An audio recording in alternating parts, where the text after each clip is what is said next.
Hello everyone, it's Father back again for my weekly video update. I hope that you had a wonderful week.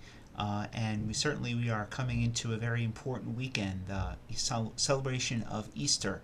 I hope that you're looking forward to that. If you're watching this video on Friday, April the 3rd, today of course is Good Friday. It's a very special and important day in our Catholic faith, obviously, as we commemorate the crucifixion of Jesus. And interestingly, we call today good, an event that from a purely human perspective is not good in the least. As a matter of fact, it was a most awful way to die. But Jesus transforms that death into something that's very good for us.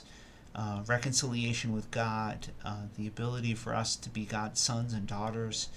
The cross is the sign of the Lord's love for us, which is very powerful indeed, that he would go to the very depths of his suffering, both physical, but especially the emotional suffering of that. The Lord takes upon himself every sin that has ever been committed, will ever be committed. He redeems all of that. So that suffering alone would have surpassed just the pure physical agony of what a crucifixion would be.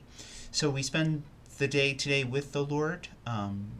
When you come to church, if you come to church today, you'll notice that the altar is completely barren. There are no cloths or candles on the altar.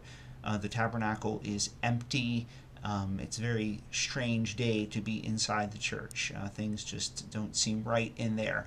As the Lord goes down into the tomb, we wait with him in that sort of barrenness of the space. Today, Good Friday, we will have confession from 1 to 2 p.m.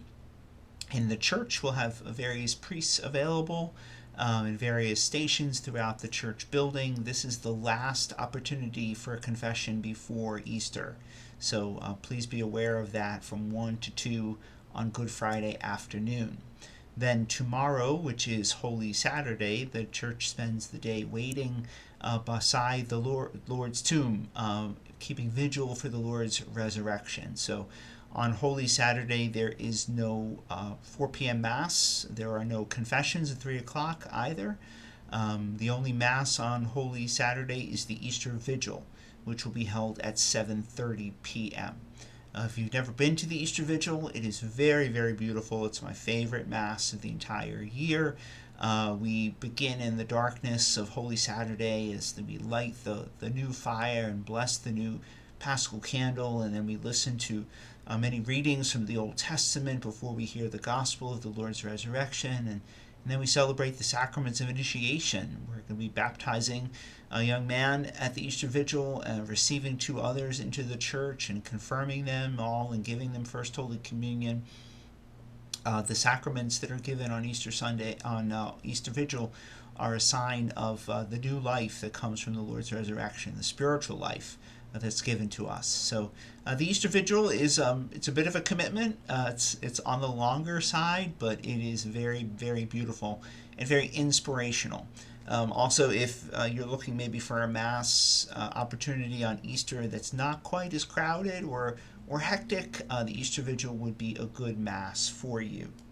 Then on Easter Sunday, just please remember the first Mass begins at 7 a.m. 7 a.m. Easter Sunday morning.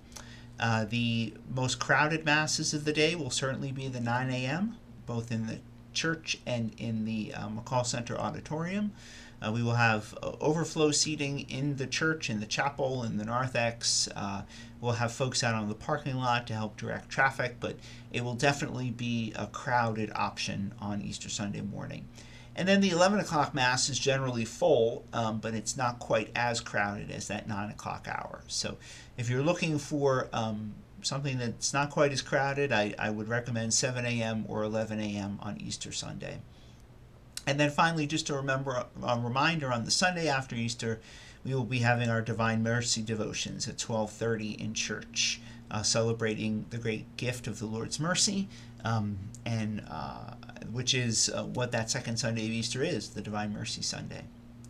So I'd like to take this opportunity on behalf of our entire parish family, from Father Foley and Deacon Marty and all of us here at the parish to wish you a very happy Easter. I hope that our celebration of Easter might be one that fills your hearts this year, fills your hearts with hope in the great joy of the Lord's resurrection and what that means in our everyday lives. That's what this celebration really is all about. So again, happy Easter, everyone. I look forward to seeing you at Mass. God bless you.